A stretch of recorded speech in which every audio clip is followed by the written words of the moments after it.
Anyway, cool. Is someone calling her name? Okay, I'm just going to get started. That's cool with you guys. Cool. Thanks again for the introductions on this. Good morning or good late morning. It was a little bit late for students, I'm sure. Again, I'm also just really seriously impressed with you guys. I'm also with John Beal because when I was a student, when I was your guys' age, I don't think I'd be able to find the campus before 2 o'clock, let alone show up on a Saturday at this hour. So excellent props for you guys. I was just telling my friend earlier, I was like, these guys are seriously organized here at CPT. I really think we should actually hand this whole textbook situation over to you guys to sort out because you're really effective. And I'm just really amazed at the amount of engagement and awareness and high level of attitude that you guys have about your careers and about your education. So I'm really digging it. So I just wanted to go ahead and dive right into this. Today, obviously, we're talking about impact, and obviously, we're talking about what's on the board there, and it's the impact of digital media in the information age. Those of you that know me will know why I'm really passionate about this, and those of you that don't, then let me just go ahead and tell you a little bit about myself. So this shall explain this. This is where I come from. Over here, this is a map of the United States. Obviously.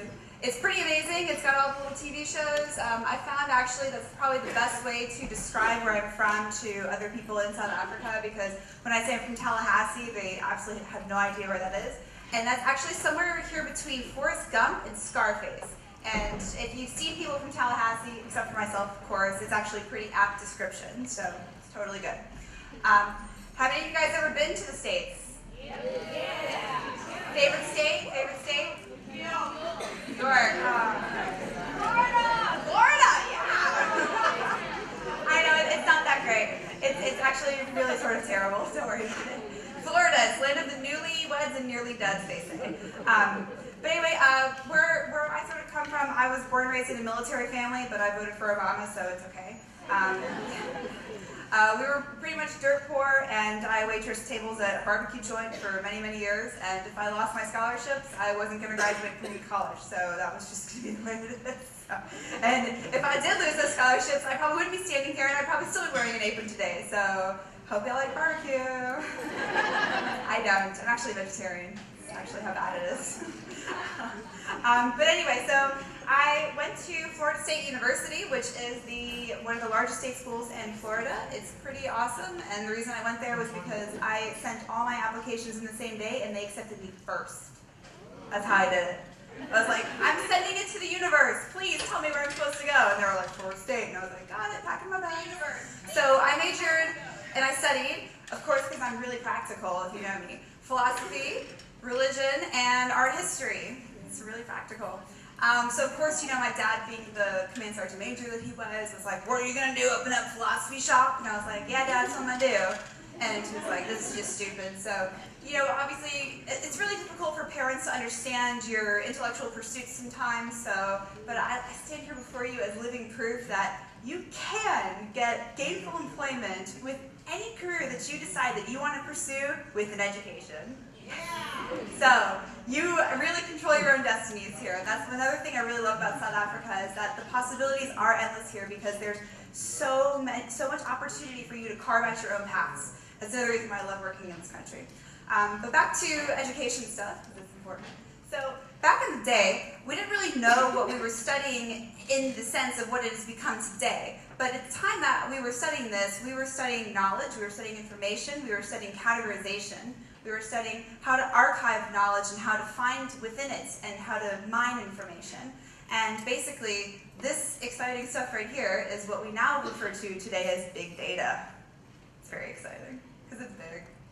So, it makes everything better, because I'm not from Texas, but that's okay. So I spent 5 years at university and learning about great thinkers and innovators and game changers, paradigm shifters, men and women that were changing the world, and men and women that were not only changing the world with their thoughts, but the way we think about the world, and the way that we understand it and perceive it, and the way that we exist within it. And most importantly, since we are a higher species at being humans, the way we understand information and use it, which is a key indicator of not just behavioral science, but for actual civilizations. So when you examine a group and you see how the information is used within the groups, outside of the groups, for different groups to communicate to each other. You learn a lot about their core values, about their social structures, about their personal value, about their personal morals, and so forth. And a lot of this can be discovered through information and through record keeping. And when I say information, I mean information as an abstract concept. I don't mean like, I'm looking at information on Wikipedia. I mean, you're looking at a body of information like a collection or an archive or Granny's attic where she keeps all that old weird stuff. Like, that's information. That's like really big data.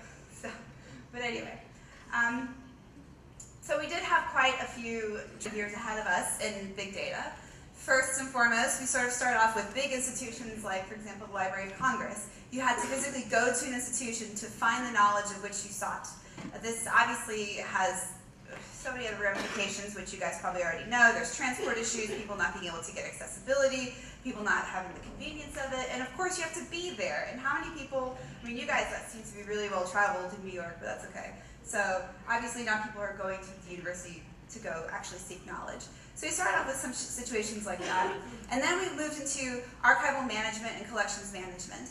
And this is a situation where you have special collections in libraries, and a lot of libraries you only see like the little kids' books with snot all over it at the front, and like some weird dude, it's like, you know, you got your library card, like, you know, and some old girl, he's like, shh, like that's what, you know, a lot of people think libraries are. But when you actually get behind the scenes, it's really exciting. And there's tons of cool stuff in libraries, guys. It's seriously cool. I've been to the UCT libraries, I've been to the Stellenbosch University libraries, haven't been to the UCT ones. Anyone wants to take me? Please, I want to go. I love libraries. They're filled with tons of cool things. You would not, just never underestimate the power of awesomeness of libraries. I know it's not a word, but I just made it up for you. So, anyway. Moving on to this. This is sort of also where archival and collections management goes to perspective. And when we present information, it's just as important of when we're preserving it and when we're categorizing it and when we're mining it. This is sort of our user experience. You guys like to, everyone wants to be a UX designer now. This is UX design. So when you're curating exhibits and you're creating content presentations, you're thinking about the information that you have and the data that you have and how you want it to be presented to your audience and what specific values that you want them to take away from it. This is how curators and museum professionals and other information professionals communicate with you guys. When you walk down the museum or even the aquarium, living museums and situations like that, every item is selected. Every placard, the words are chosen strategically and carefully. They want you to have specific information and it leads you to a different chain of thought. So moving on from that, this is sort of where we go into the next stage of digital, of collections management. And this sort of started happening about 5-10 years ago, really. It's still a very expensive process to do, but this is digitization of collections management. And what's really cool, for example, Google's been doing African language projects where they've been mining specific cultural items and texts of languages that are possibly endangered or going to be extinct because people are just not speaking them or writing them anymore. And they're mining all of this data so that we can preserve all of this knowledge. So this is when librarians and archive information professionals like myself, our glasses grow and our gray hairs get bigger because this is time consuming. Anyway, it's actually really exciting. It's like old paper. But all of that boring stuff is actually done for the sole purpose of putting it onto collection management software. This here is a sort of software situation that people like me were working on 5 years ago to make it so that students like you can access the Getty right here, right now, and be able to tap into collections and get the quality of viewership that you would get if you were standing right in front of the object, if not better. And you don't have to wait for it, it's immediate. The information that we have available in big data is amazing, especially when it comes to really insightful things and really interesting concepts of historical data that you would not have thought about otherwise.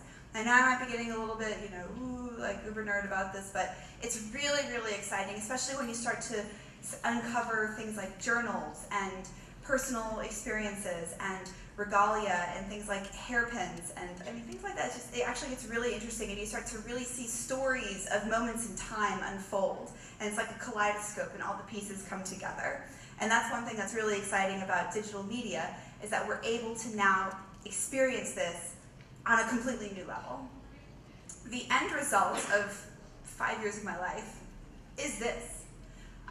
This is a mobile app that we developed over at the Getty, and is anyone familiar with the object of things, or sorry, the Internet of Things? Anyway, it's this concept that people talk about. It's sort of like the unicorn of digital media. It's this unattainable mythical creature that everyone keeps talking about. Oh, the Internet of Things, everyone's going to get it someday. But no one's really actually seeing it happening. But this is the sort of situation where you can take your mobile phone or your tablet or whatever and highlight it in front of, if this was an object at the museum, highlight it in front of there and say, what is this? Tell me about it, and it will broadcast that information to you. So it's quite exciting, and you can search it and find out so much more, and it's sort of like lolcats, but for nerds. It'll take your days away. It's really, really cool. So prepare to lose 5 days of your life, and it'll be really exciting. Anyway, Internet of Things, look it up. So that's sort of where I've been, and that's sort of where I'm coming to you from now. Basically, so I ended up in South Africa after a long journey over many big data and many big oceans. I'm currently at a company called Mixed Telematics. We're a machine-to-machine mobile asset management company. We're worldwide, and we're based in Stellenbosch. Stellenbosch! Yeah. I live in town, so. But anyway, I know. It's still really cool. It's actually really hard when I try to buy things because they always speak Afrikaans to me, and I'm like, I don't know if I look Afrikaans, but it's cool. Anyway, so we use technology on levels that pretty much rival a lot of sci-fi movies, actually, to provide diverse services to industries like transport and logistics, oil and gas, big tankers, fleet management, vehicle tracking, and more. It's like that super creepy CIA stuff. It's really exciting. But when you work for a tech company like I do, you sort of start to find out that people often mistake your products and your services for your gadgets and your software. And that's actually not the case. And that's what I really want to stress to you guys, is that you actually, when you work in digital, you may or may not have products and services in the traditional sense. You probably deal in a new capital, information.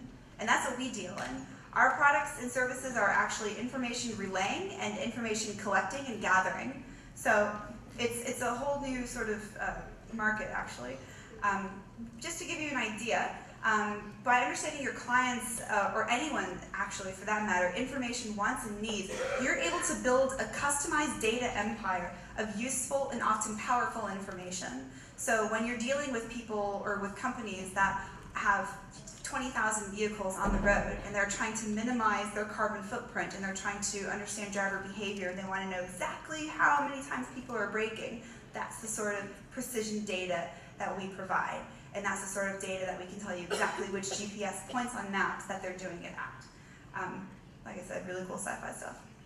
So, but just to give you an idea of something more fun, Waze is one of our consumer projects. And since we are a business-to-business company primarily, our consumer projects are really more fun and creative opportunities for us to use the technology that we've spent money on and investing to deliver more exciting things to you guys. So Waze, which I just got a frame up here just to show you about it, it's social traffic navigation. Has anyone heard about it here?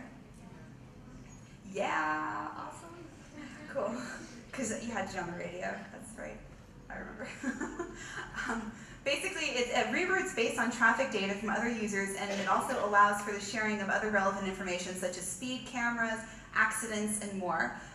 It's quite exciting. You can put it on any app, pretty much any smartphone, and most tablet PCs, and a lot of other smaller, smartish, let's just call them clever phones since they're not smartphones.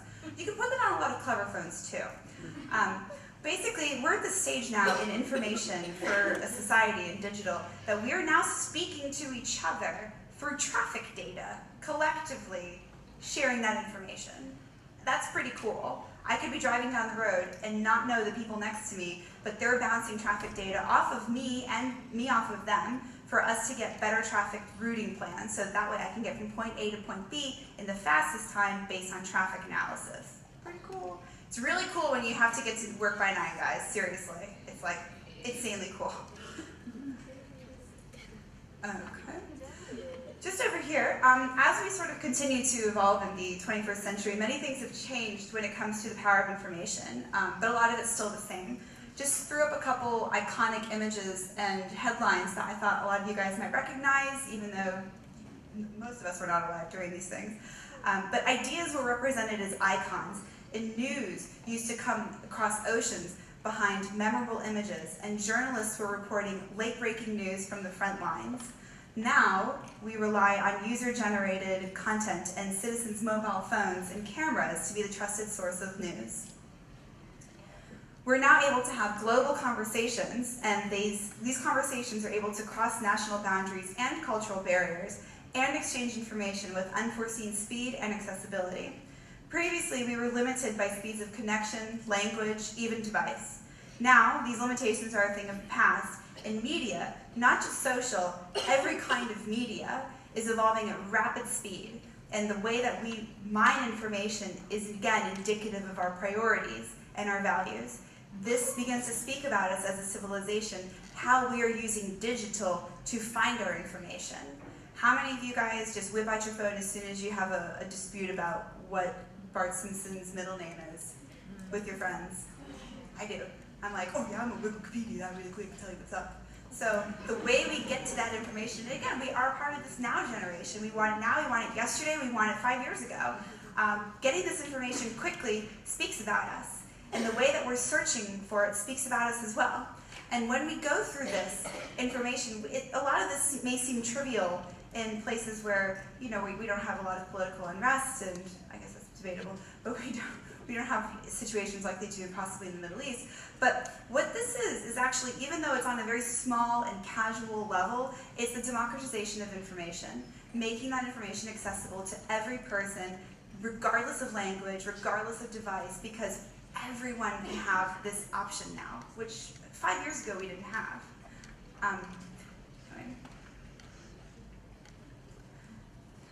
We're now beginning to have more global conversations, and with this, never mind the engagement, journalists are now beginning to look to social media networks for head starts on actual news stories. A lot of news journalists will just tell you point blank, if you want to break the story first, watch Twitter. A lot of these things, you look at the platform of Twitter and the rapid information between mobile devices. We may not appreciate it because most of us are using smart or clever phones, but when you're using these very small Nokia phones in rural areas, the exchange of information is crucial and vital.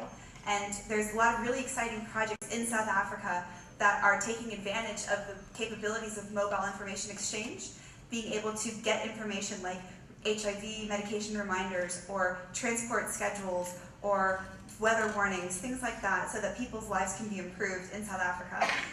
This obviously is happening around the world as well. So you see, you can use concepts of information like this for any goals that you have, regardless of where you are.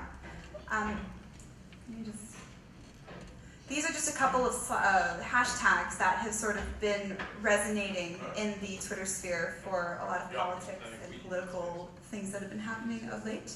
Does anybody remember the January 25th one? Awesome. Yes, it was the Egypt one. It was arguably one of the first Twitter revolutions. Here, the Iranian elections was also a very important one.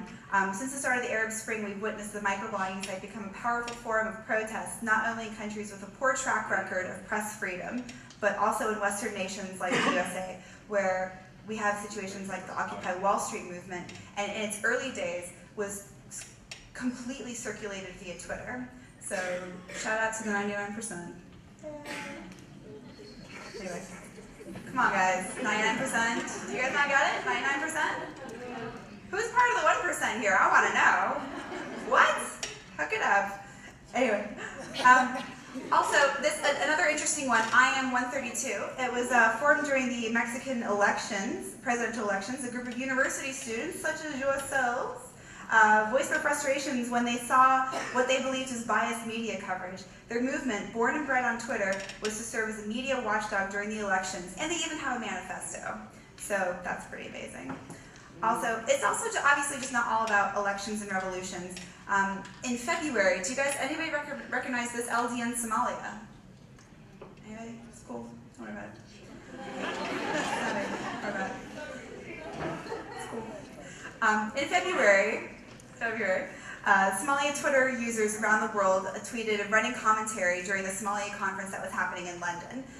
They were tweeting under the hashtag LDN Somalia, and they were actual Somalians that were not only in Somalia, but abroad, that had already left the country. And they were talking about real issues about piracy and about theft and about crime and about the arms race that is actually happening on the ground there, poverty, famine, things like that are real issues happening in Somalia, but people were sort of brushing it over and saying, oh, everything is fine, we're making such great progress, and they're just putting a bunch of buzzwords like global community and peace and solidarity, and it's like, okay, people are still having starving issues, so obviously we need to work on this. But anyway, you guys will get what I'm trying to say with this. And so, do you guys remember the last couple weeks with the ANC Youth League, with the N2 possibly traffic jams? Did anybody tweet with this? Anybody? Yeah, maybe so? No hands? Okay, that's cool. You don't need to tell me, that's cool. And obviously, I just want to tell you to watch the Obama one. Not that I'm telling you to vote for him or anything, but I think you should, so if you can, just say. Just say. Anyway. So this here is my favorite meme ever, because she's my best friend. Her name's Hillary. It's that lady right there. Her and I are really tight. She's great. Joe and Obama, they're okay, but Hillary and I are really, really tight. Yeah, she's great. These viral trends and memes actually have unprecedented power. Previously, newspapers could not even match the sort of circulation that users such as yourselves are achieving with meme generation and sharing and reposting. You guys may not realize this, but you basically beat the media at their own game for years. Yeah, hands actually, you can run your applause for yourselves because you guys have actually essentially achieved what people have been spending billions of dollars to do every year. So, 99%.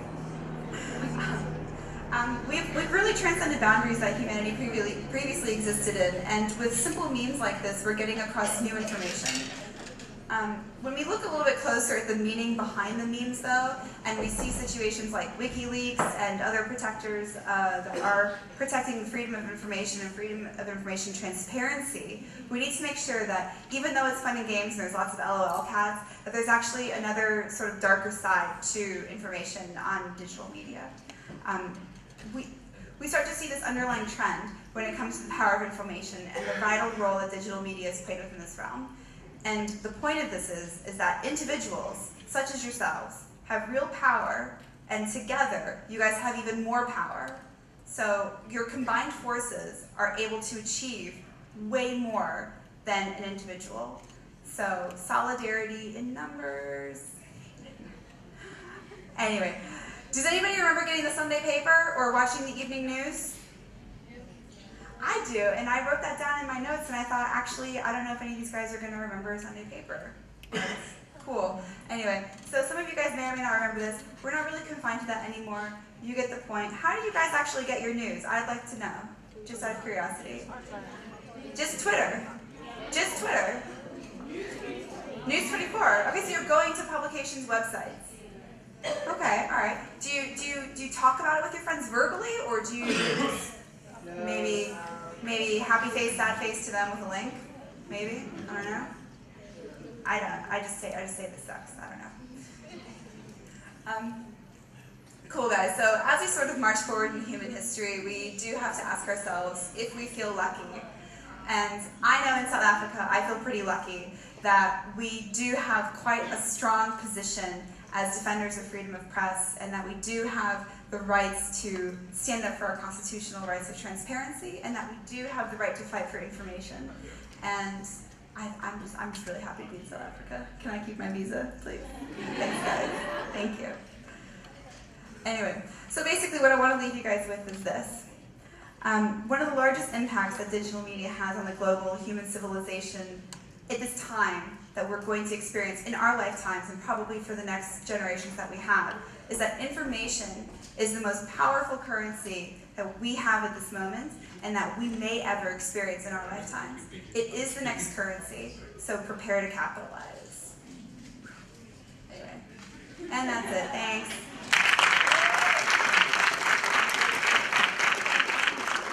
Any questions? Questions? Fantastic.